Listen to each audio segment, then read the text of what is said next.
Madrasah Ramadan dan Itikaf 1444 Hijriah.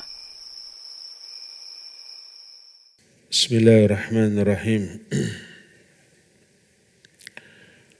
Assalamualaikum warahmatullahi wabarakatuh. Alhamdulillah.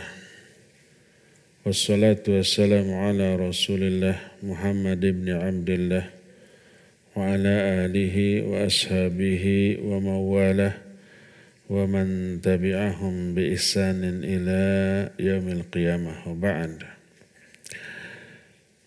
Ikhwati fillah, para peserta i'tikaf baik di masjid ini, Masjid Umar bin Khattab ataupun di Masjid An-Nafi Dago, juga para pendengar, pemirsa dan para netizen. Alhamdulillah kita berjumpa. Kita sudah selesai membahas muqaddimah kitab Miftahud Daris Sa'adah.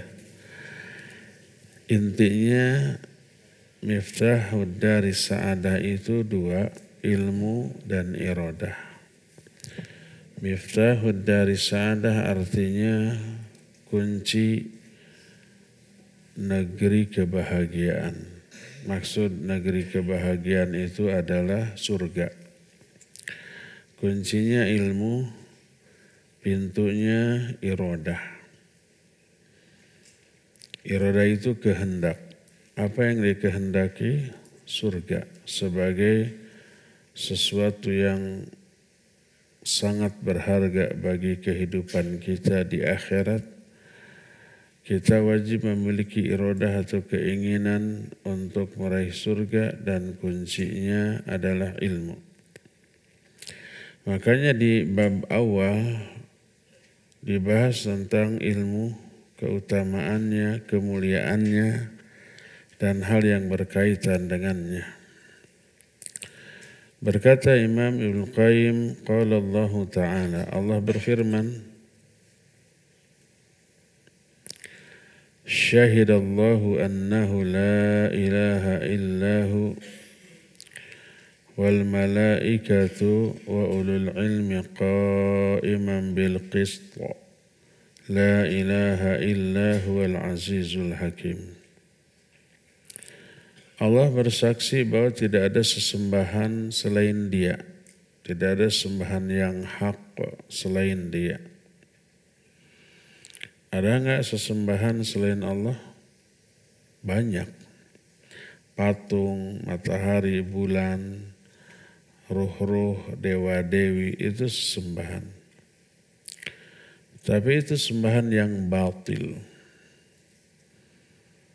Satu-satunya sembahan yang hak hanya Allah. Dzalika bi anna Allaha huwal haqq wa anna ma yad'una min dunihil batil.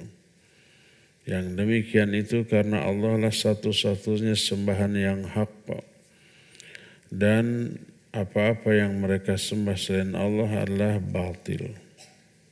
Jadi la ilaha illallah jangan diterjemahkan tidak ada sesembahan selain Allah.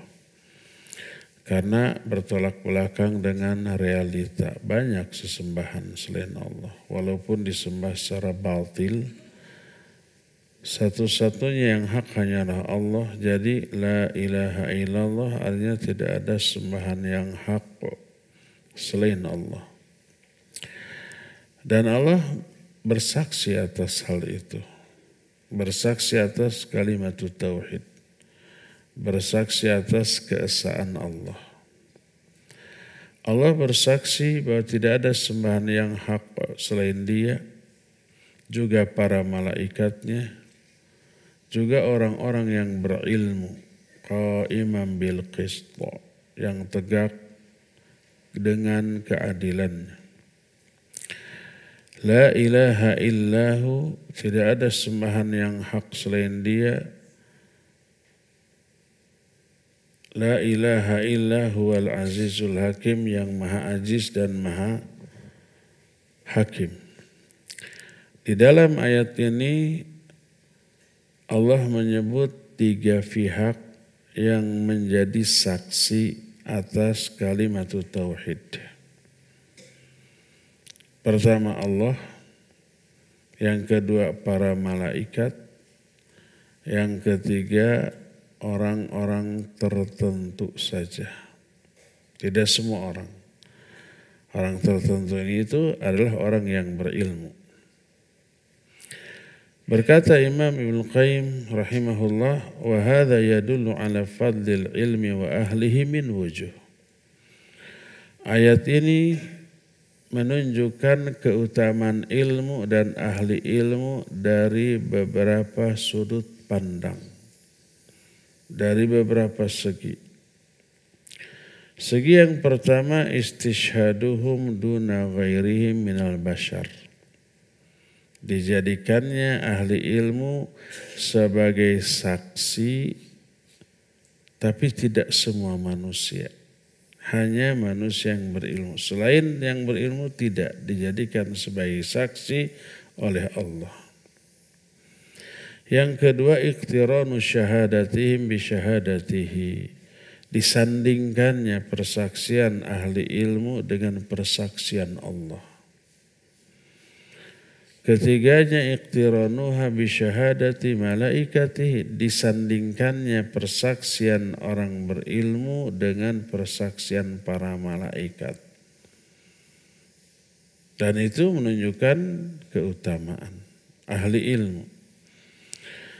Keempatnya, anna fi dhimni hadha tazkiyatuhum wa ta'diluhum.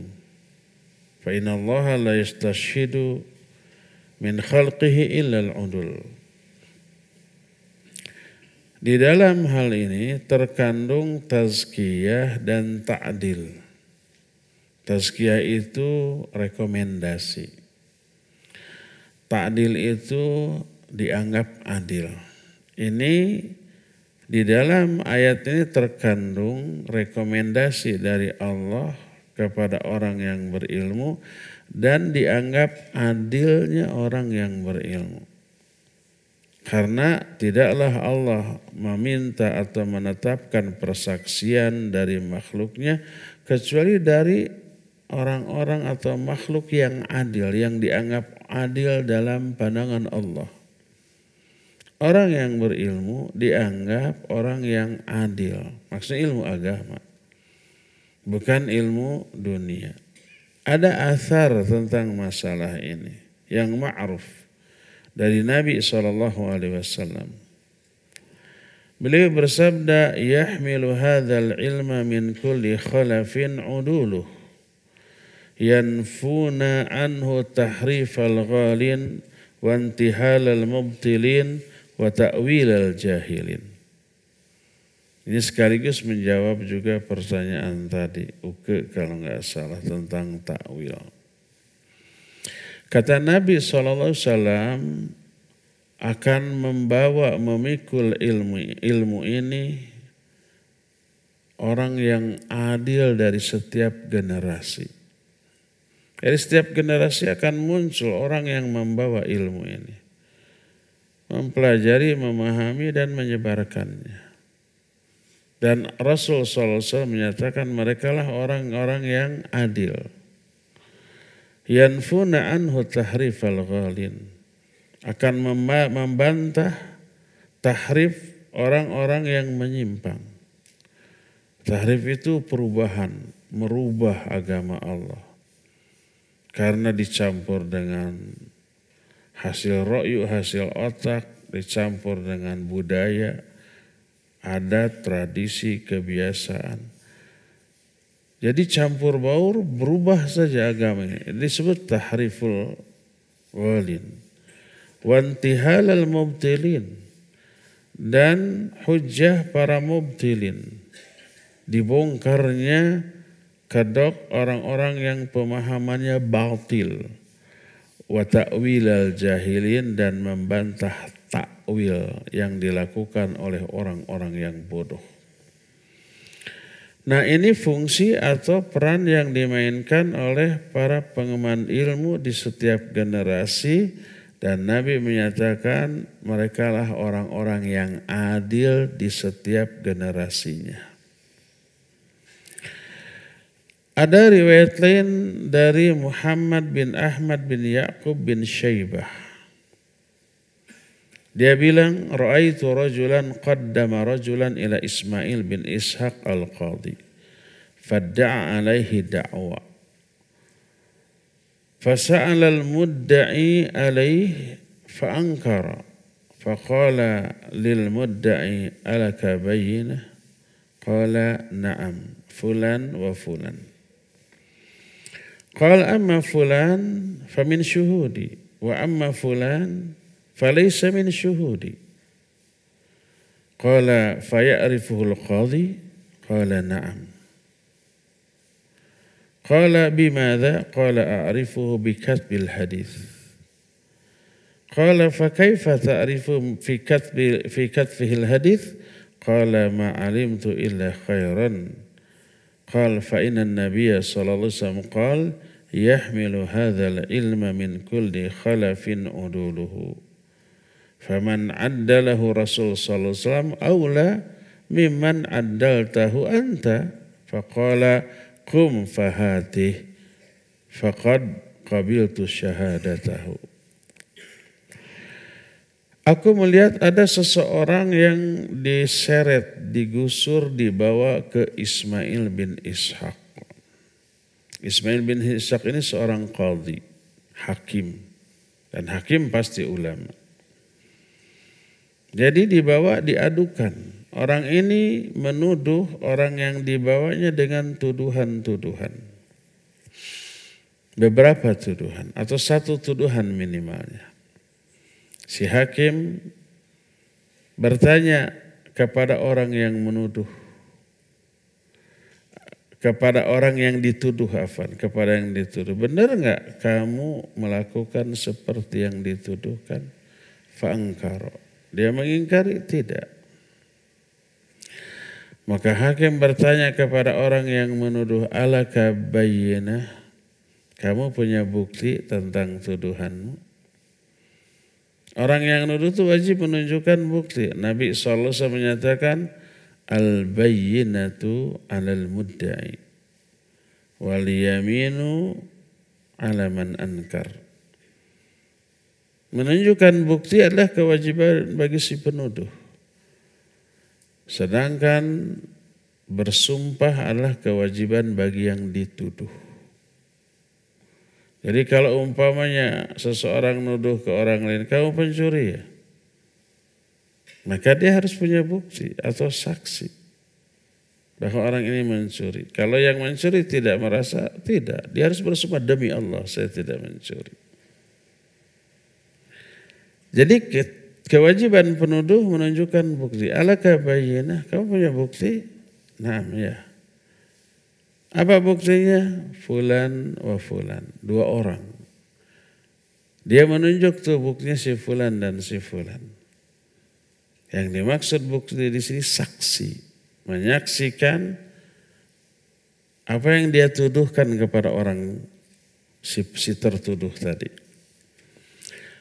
Hakim menyatakan amma fulan famin syuhudi. Adapun si fulan yang pertama, ya dia saksiku. Wa amma fulan falaysa min syuhudi. Adapun fulan yang kedua itu bukan saksiku. Qala faya'riful qadi, apakah si qadi, si hakim mengenal saksi ini? Dijawab na'am. Qala bimadha, dengan cara apa si saksi si hakim ini mengenal si saksi fulan?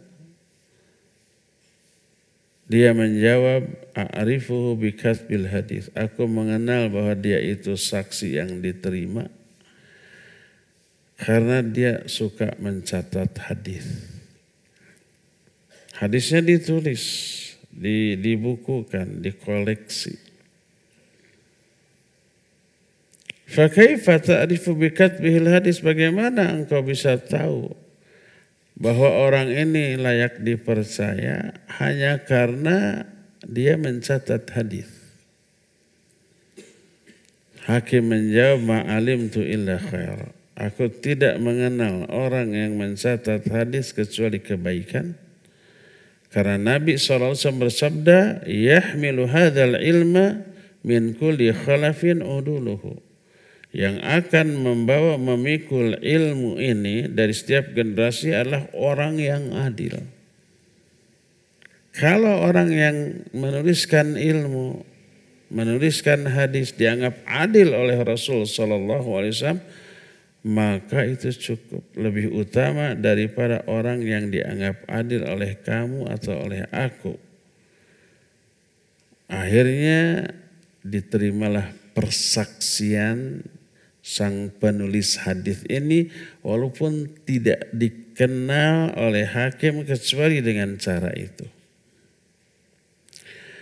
Nanti insya Allah hadis ini, syarah dari hadis ini akan kita bahas lebih panjang lebar lagi. Tapi ini hanya sebagai dalil yang menerangkan bahwa orang yang berilmu adalah orang yang dianggap adil oleh Allah dan Rasulnya berdasarkan riwayat tadi. Inilah poin yang keempat sebagai faidah dari ayat tadi.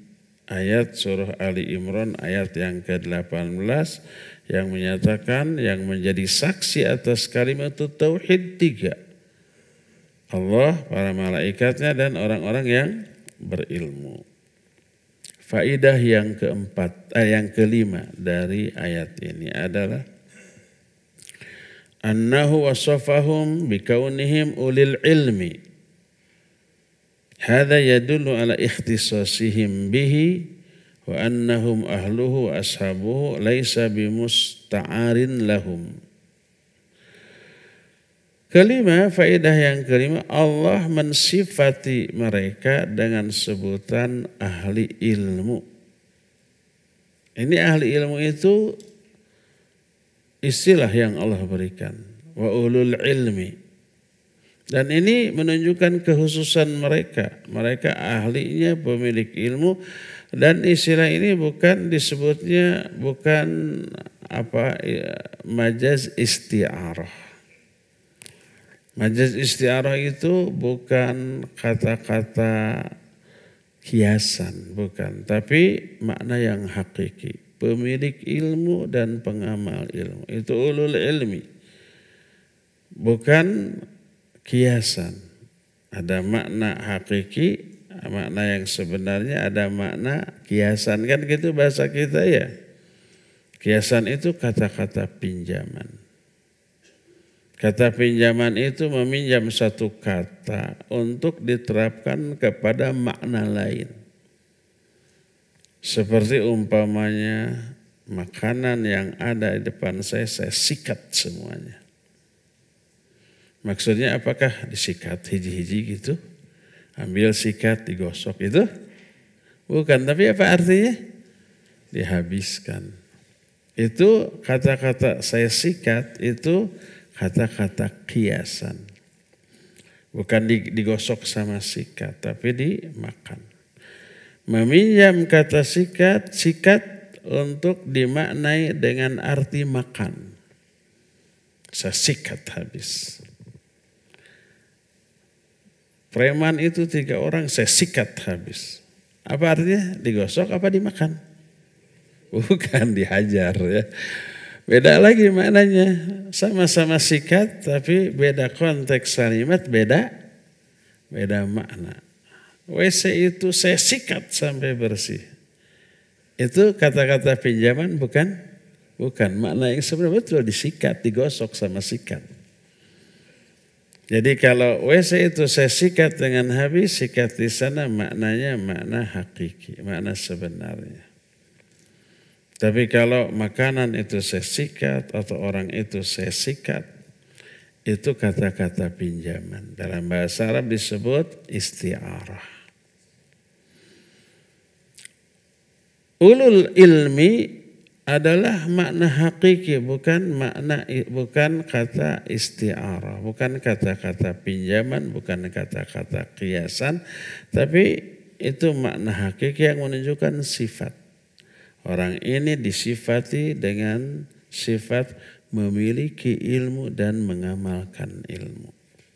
Ini yang kelima. Keenam, wa annahu subhanah Istashhada bi nafsihi wa huwa ajallu syahid. Thumma bi khiyari khalqihi wa humul malaikatuhu wal ulama min ibadihi wa yakfihim bihadza fadlan wa syarafa. Allah Subhanahu wa ta'ala dalam ayat ini menjadikan dirinya menjadi saksi. Saksi atas kalimat tauhid, dan dialah semulia-mulia saksi. Kemudian Allah memilih makhluk terbaiknya, yaitu para malaikat dan ulama. Dari kalangan para malaikat, ya malaikat semuanya menjadi saksi, dan dari kalangan manusia tidak semuanya, tapi hanya orang-orang berilmunya saja, dan ini cukup menunjukkan keutamaan dan kemuliaan ahli ilmu. Ini yang keenam. Ketujuh, annahu istashhada bihim ala ajali masyhudin bihi wa azamihi wa akbarihi wa huwa syahadatu an la ilaha illahu wal azimul qadar innama yastashhidu ala al-amril azim akabiral khalqihi wa sadatihim.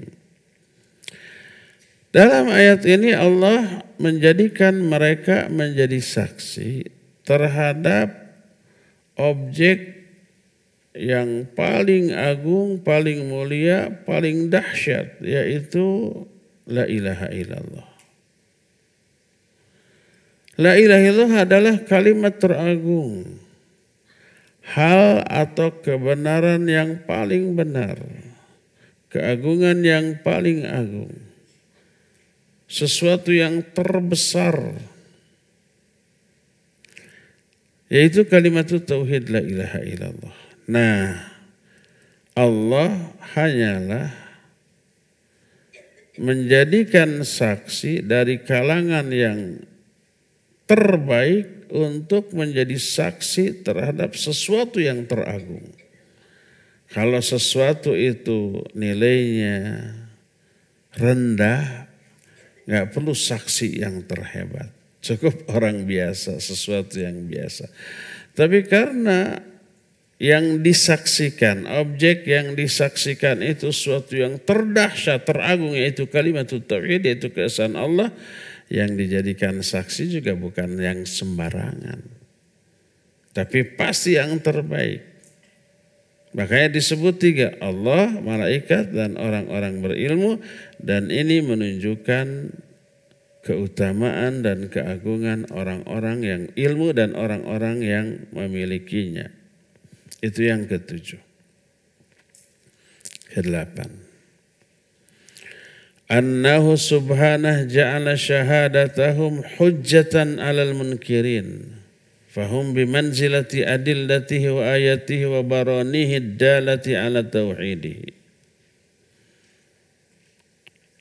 Allah Subhanahu wa ta'ala menjadikan persaksian ahli ilmu sebagai hujjah bagi orang-orang yang mengingkari.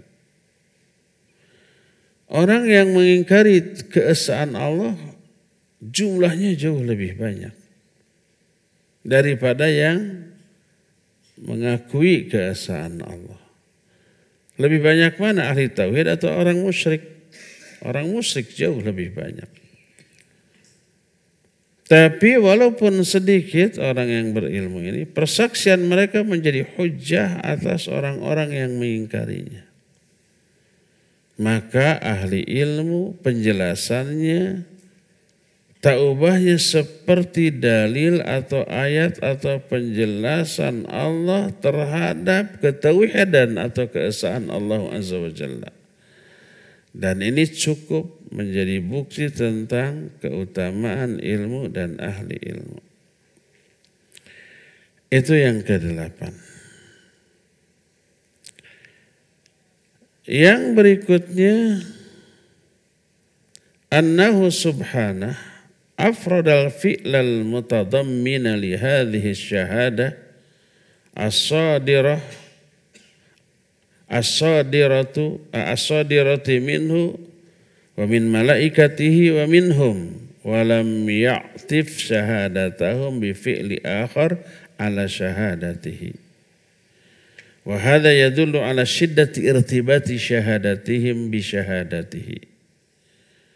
Faka'annahu subhanahu syahida li nafsihi bitauhid ala alsinatihim wa antaqahum bihadhi syahadah fakana huwa syahid biha li nafsihi iqamatan wa intiqatan wa ta'liman wa humus syahiduna biha lahu iqraran wa i'tirafan wa tasdiqan wa imanan.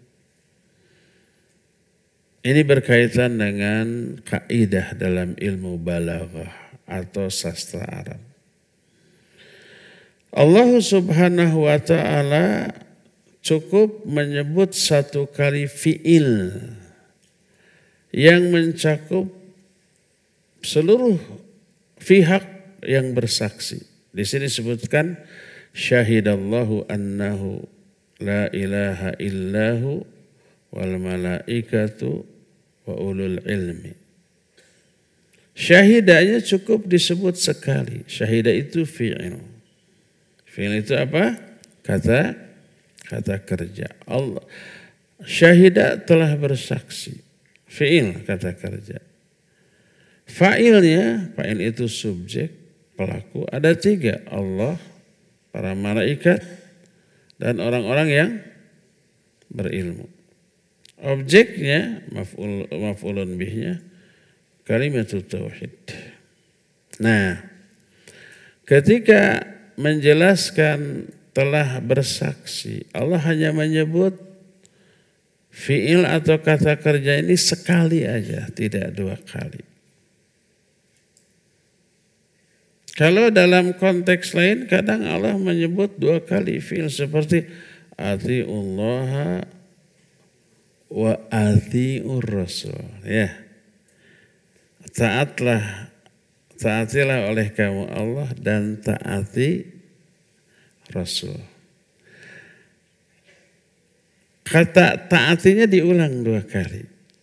Tidak atiullaha wa rasulahu, tidak. Tapi atiullaha wa atiur rasul. Atiunya diulang 2 kali. Atau seperti rukun iman. Apa itu iman? Antu'minu billah, antu'mina billah wa malaikatihi wa kutubihi wa rusulihi wal yawmil akhir wa antu'mina bil qadari khairihi wa syarrihi. Iman itu kamu beriman kepada 5, Allah, para malaikat, kitabnya, rasulnya, dan hari akhir. Pas mau nyebut takdir diulang lagi wa antu'mina bil qadari khairihi wa syarrihi. Fi'il atau kata kerjanya diulang lagi. Jadi kadang Allah mengulang fi'il, kadang tidak. Dalam hal menjadi saksi, Allah tidak mengulang fi'il 2 atau 3 kali, tidak, 1 aja. Syahidallahu annahu la ilaha illahu wal malaikatu wa ulul ilmi.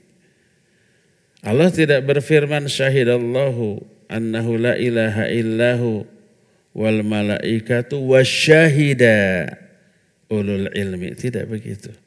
Syahidanya tidak diulang lagi. Hanya cukup sekali. Apa maknanya, apa perbedaannya antara diulang dengan tidak diulang? Kalau tidak diulang hanya cukup sekali menunjukkan syiddatu irtibati syahadatihim bisyahadatihi. Menunjukkan kuatnya keterkaitan antara persaksian orang berilmu dengan persaksian Allah. Apa maksudnya? Seolah-olah Allah menyaksikan, menjadi dirinya menyaksikan atas kalimat tauhid melalui lisan orang-orang yang berilmu. Apa yang dijelaskan, dibeberkan, diucapkan oleh orang-orang yang berilmu seolah-olah mewakili ucapan Allah Subhanahu wa ta'ala. Dan ini cukup menjadi alasan yang menunjukkan keutamaan ilmu dan ahli ilmu. Inilah faidah yang ke-9. Yang berikutnya, annahu subhanah nafat taswiyah baina ahlihi wa baina ghairihim kama nafat taswiyah baina ashabil jannah wa ashabin nar. Allah subhanahu wa ta'ala tidak menyamakan antara ahli ilmu dengan selain ahli ilmu. Beda.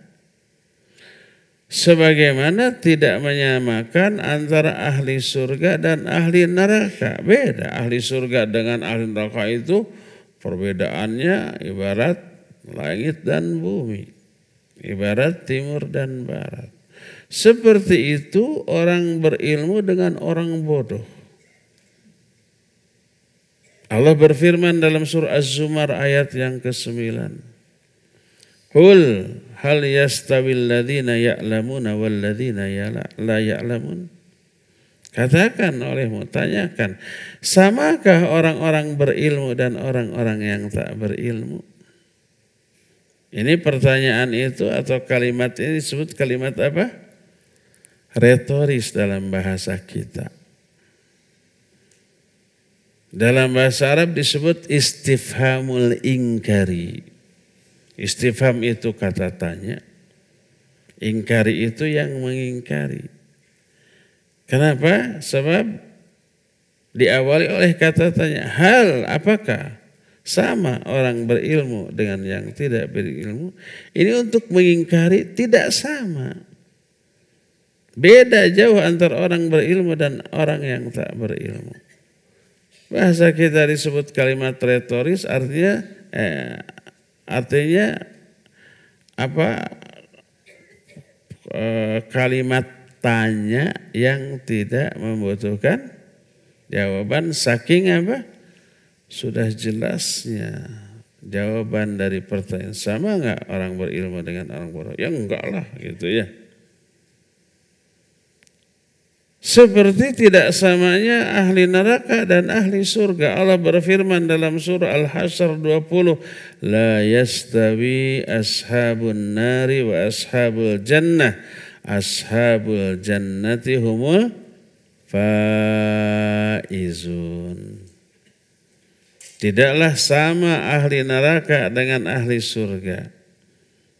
Ahli surgalah mereka orang-orang yang beruntung, yang bahagia. Ahli neraka mah yang rugi dan menderita. Jauh. Jadi tidak disamakannya ahli ilmu dan orang yang bodoh seperti tidak disamakannya ahli surga dan ahli neraka. Wa hadza yadullu ala ghayati fadlihim wa syarafihim. Dan ini menunjukkan keutamaan dan kemuliaan ahli ilmu dibanding orang yang tak berilmu. Faedah berikutnya, annahu subhanah ja'ala ahlal jahli bimanzilatil umyan alladzina la yubsirun. Allah subhanahu wa ta'ala menjadikan orang bodoh seperti orang buta yang tidak melihat. Dan orang yang berilmu seperti orang yang melek yang melihat segala sesuatu dengan jelas dan gamblang. Allah berfirman dalam surah Ar-Ra'd ayat 19. Afaman ya'lamu annama unzila ilaika min rabbikal haqq kaman huwa a'ma. Apakah orang yang mengetahui bahwa apa yang Allah turunkan kepada kamu itu benar, samakah dengan orang yang buta? Orang yang berilmu bahwa ajaran Quran yang Allah turunkan kepadamu itu benar dari Allah, samakah dengan orang yang buta? Yang dimaksud orang buta di sini orang yang tidak tahu bahwa Quran ini benar, buta terhadap kebenaran.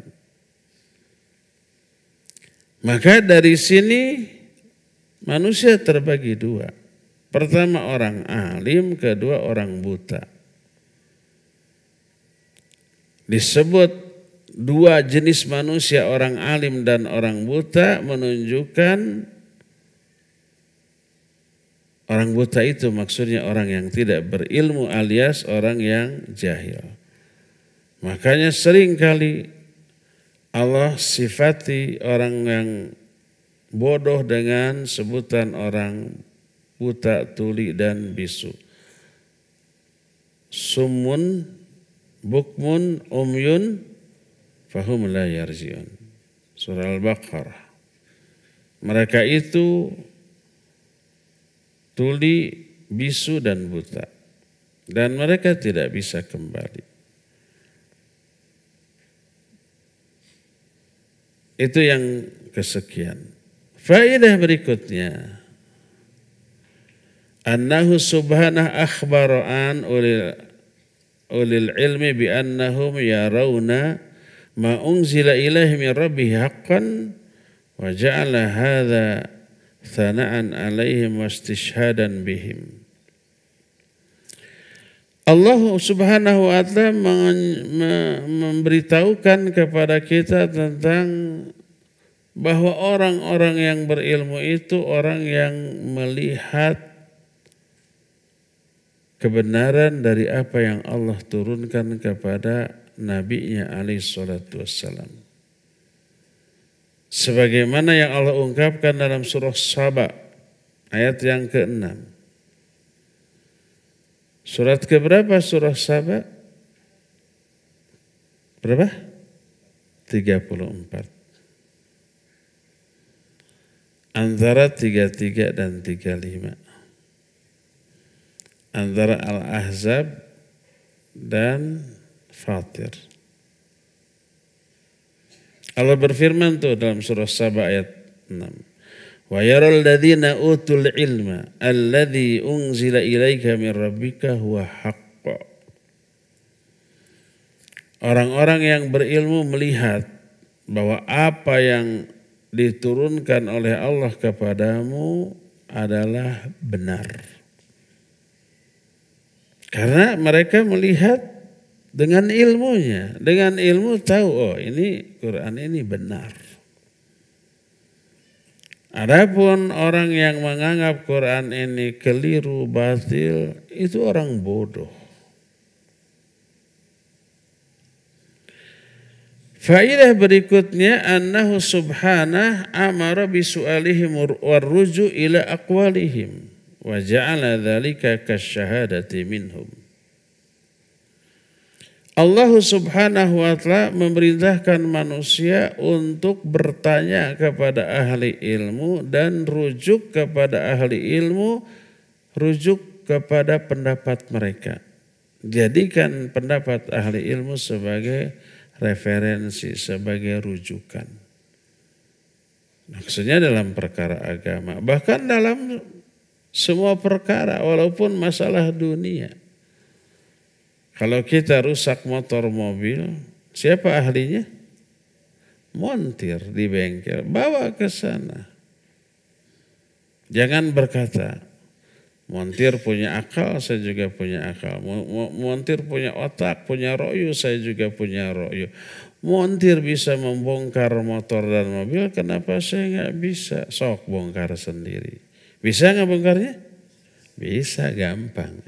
Yang susah? Pasangnya lagi. Montir mah bisa. Jadi betul kita punya akal, mereka punya akal. Kita punya ro'yu, mereka punya ro'yu. Tapi kenapa beda? Akal mereka, ro'yu mereka sudah diisi dengan ilmu tentang mesin. Akal kita, ro'yu kita kosong dari ilmu mesin. Makanya gak bisa memperbaiki motor mobil yang rusak, gak bisa. Dibongkar, hancur. Jadi rongsokan akhirnya dijual di kilo itu motor atau mobil. Dan dijual lagi sebagai motor, sebagai mobil, madatos temang rupa karena sudah dibongkarnya di kilo. Itu dalam perkara dunia, apalagi dalam perkara agama. Allah berfirman, "Wa ma arsalna qablaka illa rijalan nuhi ilaihim fas'alu ahla dzikri in kuntum la ta'lamun. Surah An-Nahl ayat 43. Tidaklah kami utus seorang pun sebelum engkau kecuali yang kami utus laki-laki. Nggak ada nabi perempuan, nggak ada. Kami wahyukan kepada nabi laki-laki itu. Maka tanyakan oleh kamu ahlu dzikir kalau kamu tidak tahu. Ahlu dzikir maksudnya ahli ilmu, karena dzikir adalah Al-Quran. Dan ahlul dzikir maksudnya orang yang faham tentang Al-Quranul Karim. Mereka lah para ulama. Jadi Allah menyuruh kita untuk bertanya kepada para ulama. Rujuk kepada pendapat mereka dalam perkara agama. Dan itu seolah-olah disebut wa ja'ala dzalika kasyahadah minhum. Seolah-olah Allah menjadikan persaksian mereka itu, ilmu atau penjelasan mereka sebagai persaksian dari mereka yang diterima oleh Allah Subhanahu wa ta'ala. Walaupun ternyata pendapat ulama itu salah, tidak dosa.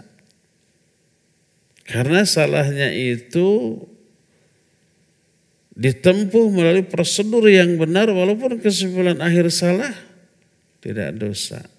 Kesalahannya diampuni. Dan ikhtiar mereka setelah ijtihadnya dipahalai satu. Idza ijtahadal hakim fa asaba falahu ajran wa idza akhtaha falahu ajrun wahid.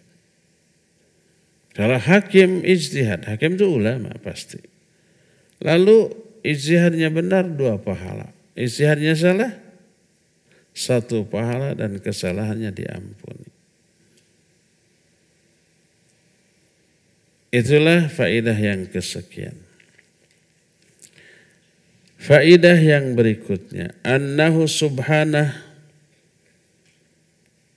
syahida li ahli ilmi syahadatan fi dhimniha al-istishhadu bihim ala sihhati ma anzalallahu ala rasulih.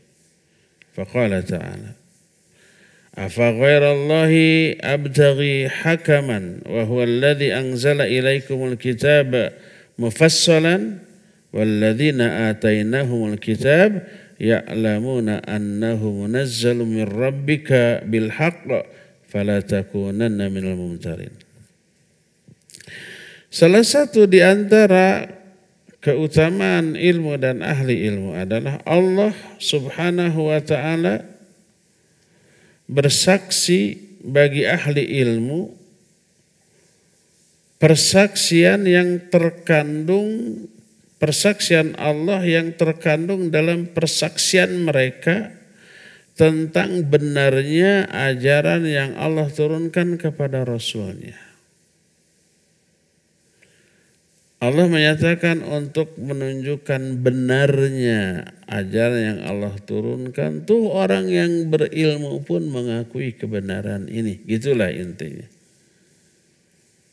Berhujjah dengan pengakuan persaksian ahli ilmu tentang kebenaran ajaran yang diturunkan Allah kepada Rasulnya. Allah berfirman dalam Al-An'am 114.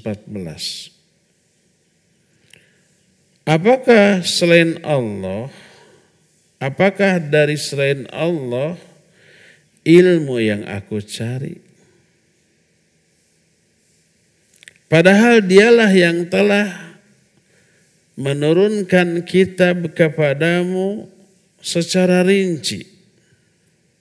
Dan orang-orang yang telah kami berikan kitab, mereka mengetahui bahwa kitab ini diturunkan dari Allah secara benar. Maka jangan kamu menjadi orang yang ragu-ragu terhadap kebenaran kitab ini. Jadi pengakuan orang yang berilmu bahwa kitab yang Allah turunkan ini benar dari Allah, Quran ini, itu dijadikan hujjah oleh Allah tentang kebenaran dari Quran ini. Jadi kata Allah Subhanahu wa taala, orang-orang yang mengetahui isi kitab ini meyakini kitab ini benar diturunkan oleh Allah Subhanahu wa taala kepada Nabi. Jangan ragu. Ikuti sikap ahli ilmu dalam hal ini. Dan sikap ahli ilmu meyakini kebenaran Quran yang Allah turunkan. Ikuti mereka. Dijadikannya pengakuan atau persaksian ahli ilmu tentang kebenaran Al-Quran ini menjadi hujjah, menjadi alasan betapa utamanya ilmu dan ahlinya. Inilah beberapa faedah yang bisa kita ambil dari ayat tadi sebagai apa? Sebagai bukti keutamaan ilmu dan ahli ilmu. Dan faedah yang bisa diambil dari hadis itu mencapai 29 poin yang diterangkan oleh Imam Ibnu Qayyim ini. Yang kita terangkan tadi baru beberapa belas, 14 atau 15 poin, masih ada sisa sekitar 14 atau 15 poin lagi. Mohon maaf belum dibagi ya ini fotokopiannya. Nanti insya Allah asar sudah dibagi karena banyak fotokopiannya jadi belum selesai. Ya, ini dekat, cuma 10 langkah dari sini. Kita cukup sampai di sini dulu untuk pagi ini dan kita masih punya waktu untuk bertanya jawab. Wassallallahu ala nabiyina Muhammadin wa ala alihi wa ashabihi wasallam. Dari bapak-bapak dulu. Mike. Kasih mana yang acung tuh itu tuh. Yang ditunjuk mana, yang dikasih mana. Saya enggak apa-apa sok terus. Bismillahirrahmanirrahim. Assalamualaikum warahmatullahi wabarakatuh. Waalaikumsalam warahmatullahi wabarakatuh. Semoga Ustaz dan sekeluarga senantiasa ada dalam lindungan Allah Subhanahu wa taala. Amin. Ini tadi yang saya tanyakan perihal dengan persaksian ya Ustaz ya. Saya baca di surat Quran surat Al-A'raf 172 tentang persaksian di mana di tafsir Ibnu Katsir Allah mengusap dari tulang sulbi Nabi Adam seluruh makhluk yang akan diciptakannya. Seperti semut-semut kecil dan Allah berkata qalu bala sahidnya, bukankah aku ini Robmu? Dan ketika itu kita menjawab semua betul, engkau adalah Rob kita. Nah, di tafsir itu ada tulisan itulah perjanjian pertama yang kita lakukan dengan Allah. Dan barang siapa bertemu dengan perjanjian yang kedua di dunia mungkin ya, dan dia melaksanakannya, maka bermanfaatlah perjanjian yang pertama itu. Yang saya tanyakan, perjanjian di dunia ini seperti apa dan apakah harus menyatakan kembali? Gitu. Syukran, jazakallah. Assalamualaikum warahmatullahi wabarakatuh. Iya. Afan wa jazakallahu khairan wa waalaikumsalam warahmatullahi wabarakatuh. Di setiap hari Jumat sore di Masjid Al-Ukhwah kita membahas kitab Mukhtasar Ma'arijil Qabul yang disiarkan oleh TV dan Radio Roja. Di bagian awal kitab itu dibahas tentang perjanjian yang ditanyakan tadi dari surah Al-A'raf 172. Jadi Allah meminta persaksian manusia ketika Allah mengambil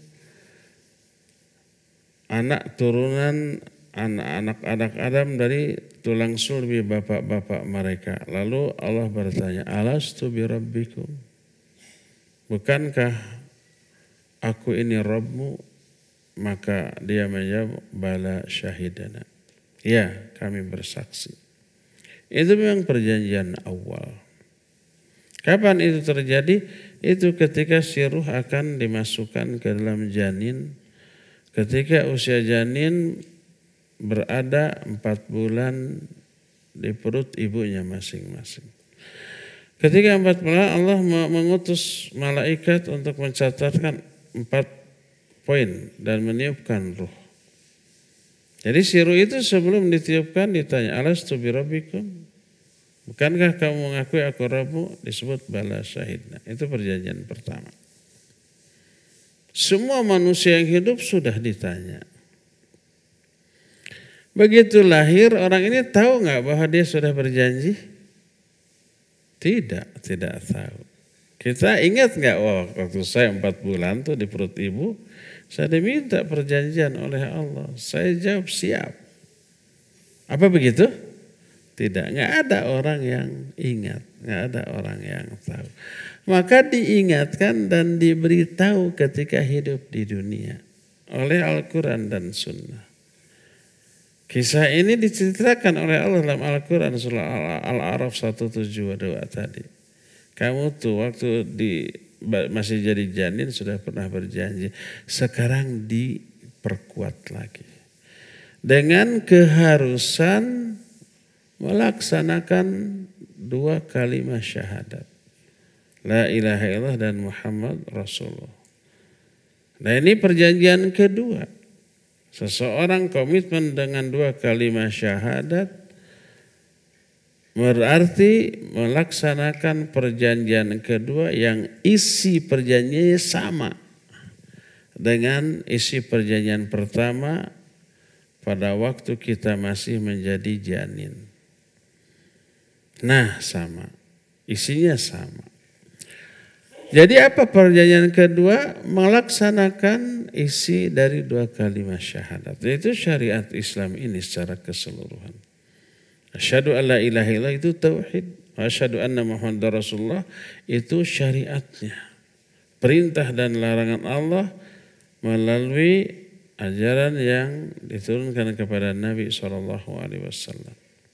Nah, apakah kita harus menyatakan kembali 2 kalimat syahadat di hadapan saksi?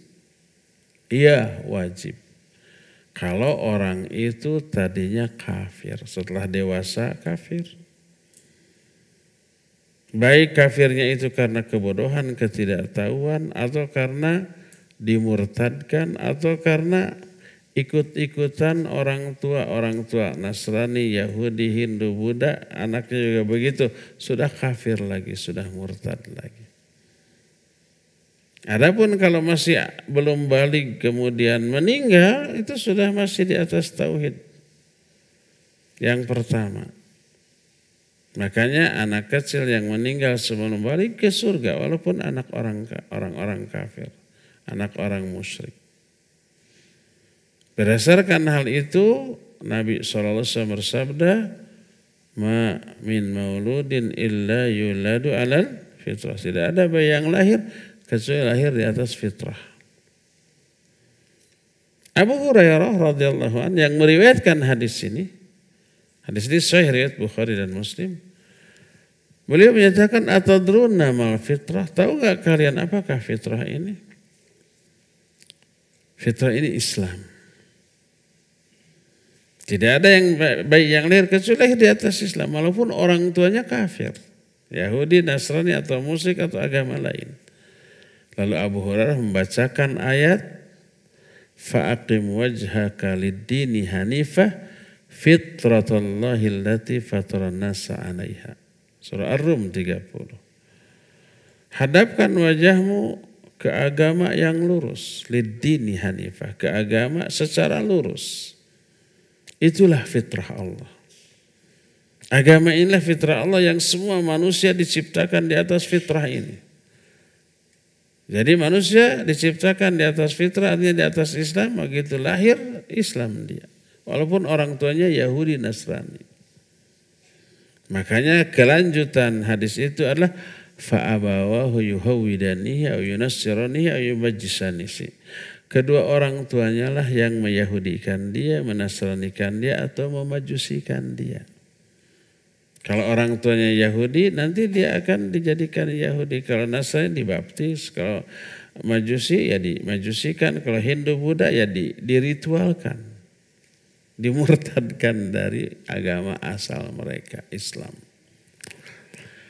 Tapi kalau dari lahir dia sudah Islam, terus sampai gede karena diasuh oleh orang Islam, tidak perlu bersyahadat lagi, sudah Islam dia. Tinggal melaksanakan isi 2 kalimat syahadat. Adapun kalau tadinya dia diyahudikan, dinasranikan, pokoknya dimurtadkan, terus nanti masuk Islam lagi, wajib bersyahadat.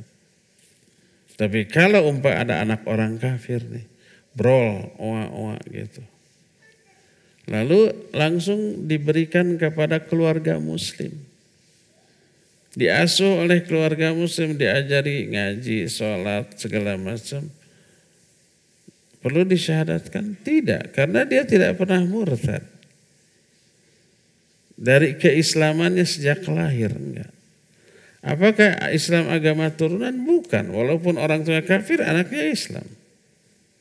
Maka tidak perlu bersyahadat lagi. Syahadat hanya diwajibkan bagi orang yang dari luar Islam dulu. Pernah murtad dulu dia. Karena dimurtadkan oleh orang tuanya, sesuai dengan agama orang tuanya. Nanti sadar lagi mau masuk Islam lagi, ya syahadat lagi. Adapun kalau dari kecil dia sudah didik di atas Islam, diajari sholat, diajari tauhid, diajari ngaji, segala macam syariat Islam, maka tidak perlu bersyahadat lagi. Karena sudah Islam. Makanya tidak didapati keterangan Nabi SAW menyuruh para sahabatnya syahadatkan anak-anak kalian. Enggak ada.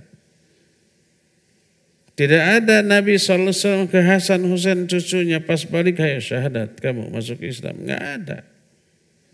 Karena dianggap sudah apa? Sudah Islam dari lahir. Berdasarkan ayat tadi Ar-Rum 30 dan hadis sahih riwayat Bukhari Muslim, ma min mauludin illa yuladu al-fitrah. Tidak ada bayi yang lahir kecuali lahir di atas fitrah, maksudnya di atas Islam. Sudah muslim dia dari lahir. Karena baru aja waktu 4 bulan di kandungan ibu bersyahadat. Maka pas lahir di atas fitrah, di atas Islam. Maka orang-orang yang mengharuskan kita untuk bersyahadat lagi bertolak belakang dengan ayat dan hadis tadi serta amalan Nabi dan para sahabat. Dia pakai logika. Mengajak orang syahadat lagi pakai logika pertama. Apa rukun Islam yang pertama? Syahadat. Gimana kalau orang itu tidak syahadat langsung sholat, langsung sah enggak? Enggak sah. Kamu kapan syahadat? Kan gitunya. Kapan rukun Islamnya yang pertama nih syahadat? Kalau dijawab di dalam sholat juga suka syahadat, itu mah bukan syahadat dengan niat masuk Islam. Karena innamal a'malu binniyat. Sholatnya aja nggak sah sebelum Islam. Ayo kapan? Mikir iya kapan? Ya kan gitunya logikanya ro'yuna. Kalau belum ayo syahadat di hadapan saya. Apalagi harus ada saksi minimal 2 orang. Nanti saya pikir-pikir, kalau sekarang pikir pulang ditabrak mobil mati gimana? Bimbang, kan gak ada ruginya syahadat di hadapan saya. Akhirnya iya deh syahadat. Merasa baru Islam. Pulang ke rumah bapaknya kafir, ibunya kafir, saudaranya kafir, imam di masjid kafir, gak mau sholat di belakangnya gak sah gitu kan? Bahaya gak tuh? Bahaya, takfiri. Kalau belum Islam masih kafir, halal darahnya hartanya. Makanya ke warung Darmaji. Apa Darmaji? Dahar 5 ngaku hiji. Kalau nyolong gitu, wah kita bisa babak belur, bisa dipidana. Makanya Darmaji nganggap halal hartanya. Makanya harta kaum muslimin dicolong, dirampok halal. Akibat dari penggunaan ro'yu dalam masalah ini mengabaikan ayat hadis dan amalan Nabi dan para sahabat. Bahaya. Ini bibit-bibit takfiri ini. Padahalnya ya. Kalau toh halal harta orang kafir sebagai ghanimah, pertama itu harus mulai peperangan kalau ghanimah. Kalau tanpa peperangan, fa'i namanya, wajib distorkan ke imam. Kalau tidak distorkan ke imam, dimakan seri korupsi. Jadi neraka. Kan ada seorang sahabat hebat perang. Kata para sahabat, ini orang hebat kalau mati pasti ke surga. Kata Nabi SAW apa? Dia di neraka. Kaget para sahabat. Diikuti orang itu. Ternyata mati betul.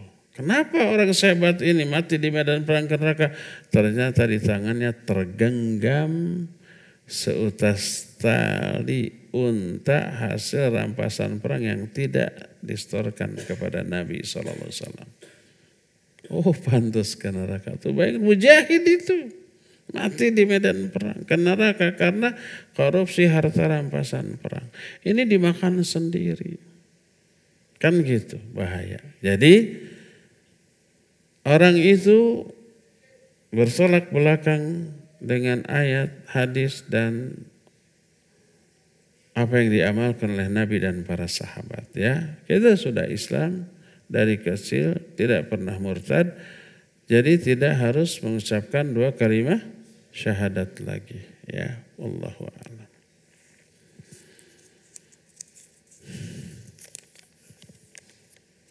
Iya, Ahwat masih bandel, masih pakai pensil, kurang jelas.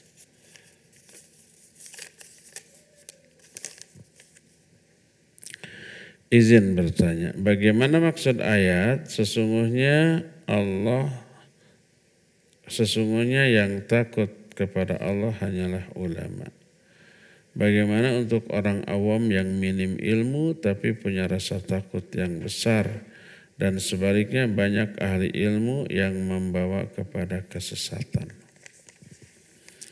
Iya, ayat menyatakan innama yakhsyallaha min ibadihil ulama. Hanyalah orang yang takut kepada Allah di kalangan hambanya hanyalah ulama, orang-orang yang berilmu. Ilmu itu diukur oleh rasa takut. Imam Ibnu Katsir rahimahullah ketika menafsirkan ayat ini, beliau menyatakan laisal ilmu bikathratir riwayat. Dalam ungkapan lain bikathratil hadis wa innamal ilmu bikathratil khasyah. Ilmu tidak diukur oleh banyaknya hafalan riwayat, hafalan hadis.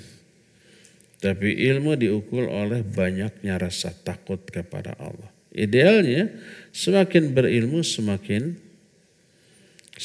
takut. Kenapa? Karena semakin mengenal Allah dan syariatnya. Pengenalan dia terhadap beberapa sifat Allah mengharuskan dia takut. Allah itu syadidul iqab. Sangat dahsyat siksanya. Dahsyatnya siksa Allah, lihat aja ayat dan hadis tentang azab kubur, tentang azab neraka, mengerikan ya. Membuat kita takut. Allah itu maha pencemburu. Lebih pencemburu dari seluruh makhluknya. Jangankan kepada Allah atau suami kepada istri yang pencemburu, takut tidak? Takut apa tidak? Aku takut walaupun kita tidak salah. Walaupun tidak salah. Tapi selalu dalam posisi yang salah. Umpamanya istri lihat suaminya, beb, nyebutnya bebek. Tuh wanita itu cantik enggak? Gitu ya. Kalau disebut iya cantik, oh gitu ya, kan gitu ya. Padahal dia yang mancing. Jadi lihat ya kamu yang langsung gitu. Padahal dia yang mancing. Tadinya suami tidak lihat, tidak tahu. Hanya ditunjukkan itu cantik mana. Iya cantik. Oh, nah, kan gitu. Bukan takut karena suami itu salah. Tapi takut karena suami selalu berada di posisi yang disalahkan. Walaupun tidak salah.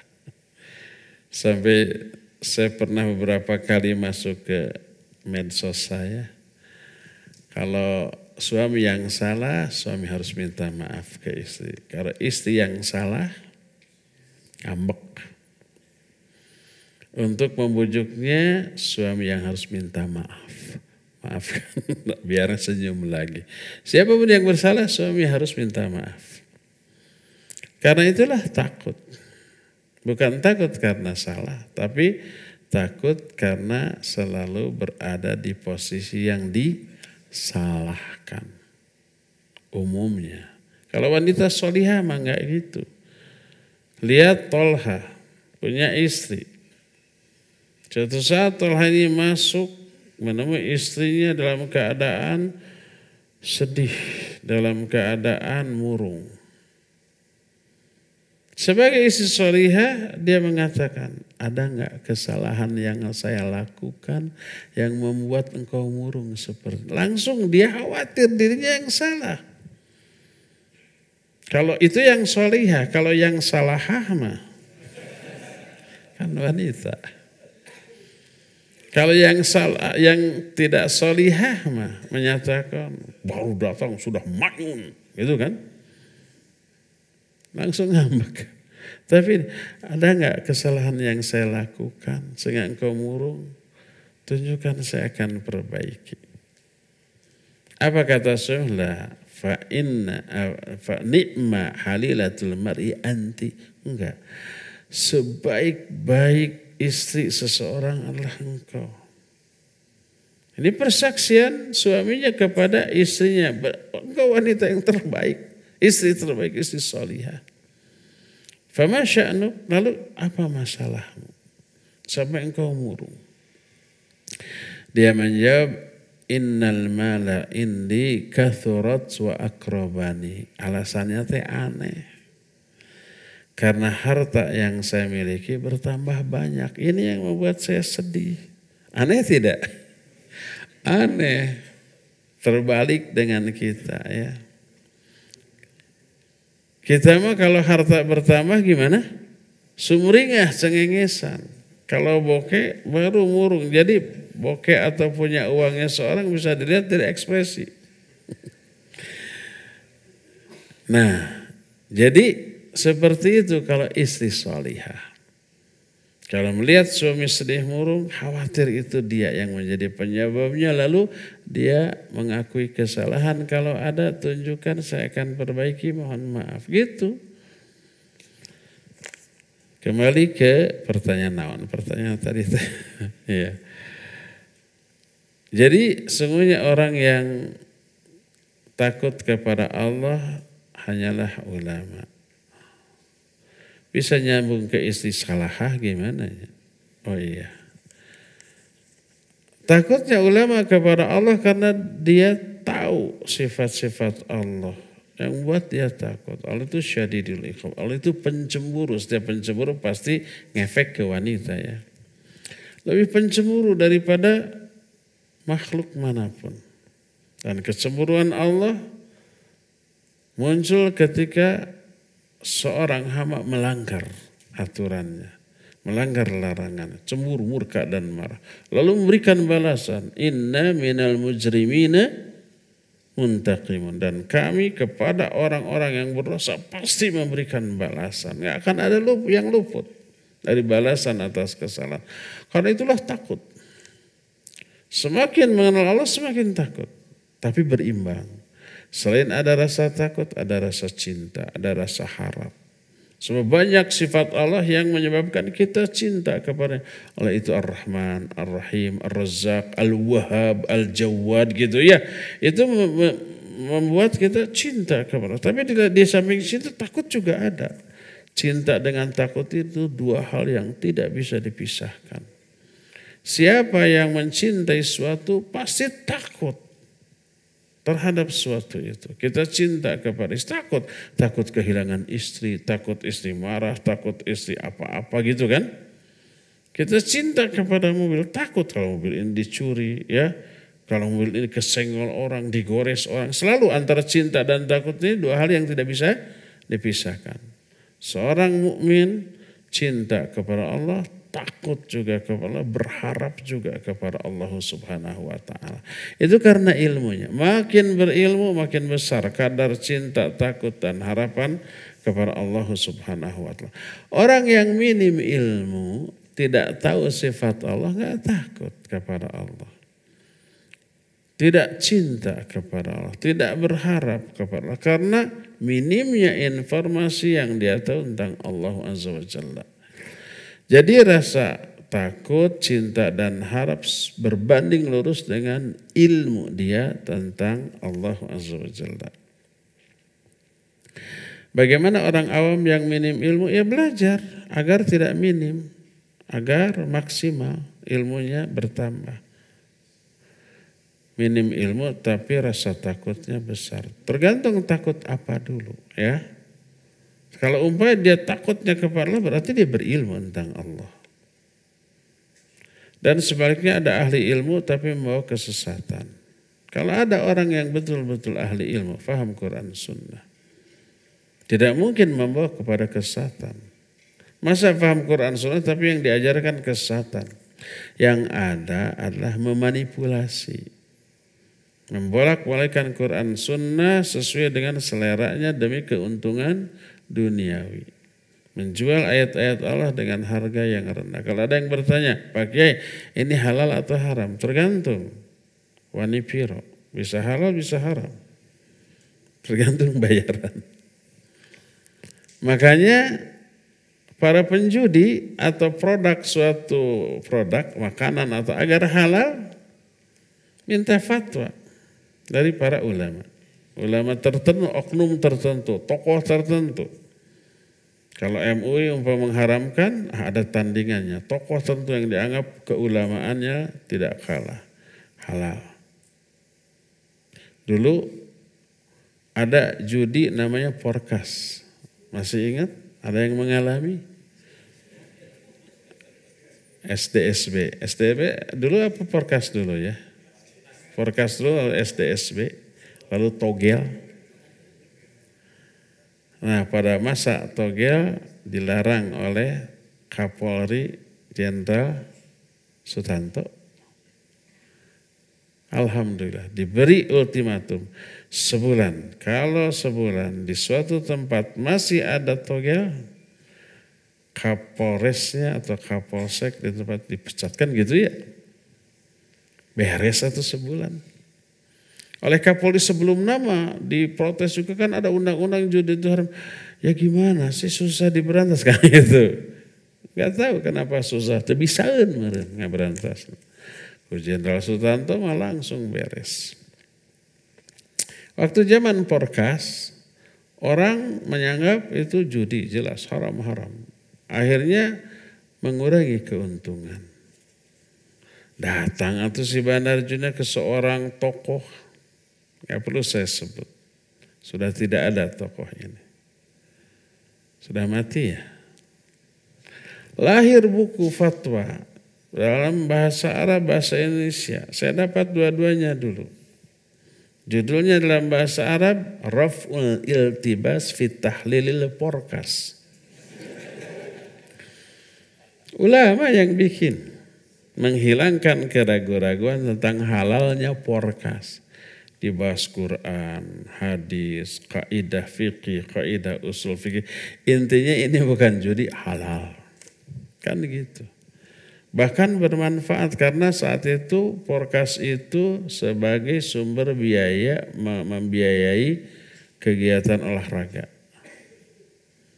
Jadi siapa yang beli punya andil terhadap kemajuan persepak bolaan Indonesia anu teu maju-maju. Nah seperti itu ya.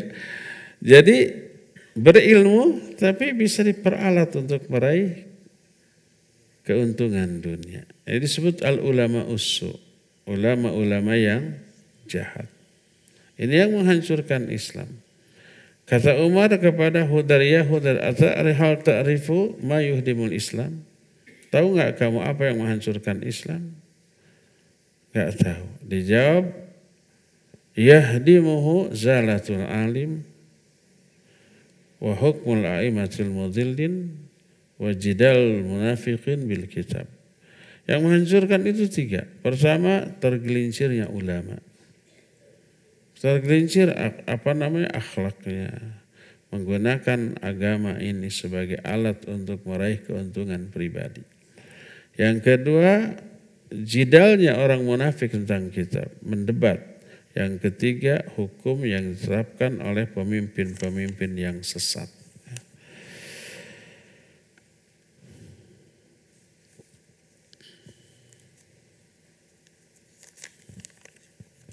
Ustaz. Ya. Dari An-Nafi, mohon bisa disebutkan setidaknya 2 contoh sabar dalam menyikapi orang tua yang belum sependapat terkait agama. 2 contoh sikap sabar terhadap orang tua. Pertama, tidak emosi, tidak marah, tidak langsung menuduh dasar bapak mah nggak belajar sih, nggak ngaji sih. Jadi gitu tuh, tolol.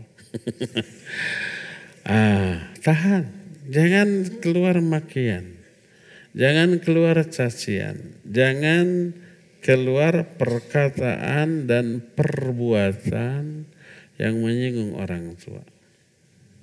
Wa in jahadaka ala an tusyrika bi ma laysa laka bi ilmun fala tutihuma wa sahibhuma fid dunya ma'rufa. Kalau orang tua memaksamu untuk menyekutukan Allah dengan sesuatu yang kamu tidak tahu tentang ilmunya, jangan kamu taati, tapi perlakukan kedua orang tuamu dengan baik di dunia. Jangan menentang dengan cara yang menyinggung, yang kasar, yang membuat orang tua sakit hati. Dosa. Bukan dosa karena tidak taatnya, tapi dosa karena caranya yang kasar, yang keliru. Sabar. Jangan marah, jangan emosi, jangan memaki, jangan mencaci, jangan menyinggung. Itu contoh sabar yang pertama. Kedua, tetap mendakwahi, tetap mendoakan. Walaupun menyimpang, walaupun keliru, walaupun salah, terus dinasihati di momen yang pas dengan cara yang terbaik. Kalau bisa, Pak kita jalan-jalan dulu, shopping yuk gitu. Hayu biar saya yang bayar. Tapi ngaji dulu ya, damwal nage buka jam 10. Ada pengajian dulu jam 8. Bawa ke pengajian. Nanti setelah ke pengajian nggak baso. Oh, hayu lah. Awalnya mau ngaji karena shopping dan basonya. Tapi pas nanti hadir, mendengar dengan perasaan malas karena tujuannya bukan ngaji, tapi hidayah masuk. Didengar-dengar asik, oh iya pengajian teh. Usaha teh kasep dan lucu. Umpamananya pasti bukan saya. Akhirnya senang dia. Senang ngajinya, senang ngabasonya, senang shoppingnya. Besoknya nanya lagi, kapan lagi pengajiannya? Insya Allah dengan cara itu berubah ya. Banyak cara. Itu 2 contoh sabar. Sabar di dalam menghadapi kekeliruan mereka dalam bentuk tidak emosi, tidak mencela, tidak maki. Yang kedua, terus-terusan berupaya agar Allah menurunkan hidayah kepada mereka. Terakhir ya,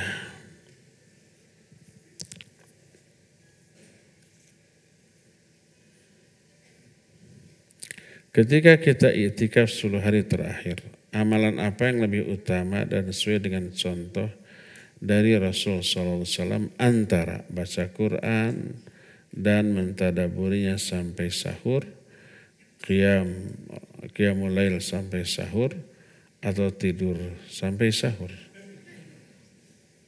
Keterangan, hawa nafsu saya lebih suka tidur sampai sahur. Bahkan saya merasa terganggu dengan yang baca Al-Quran dengan dalil mengganggu orang yang tidur. Iya, tidur bukanlah ibadah.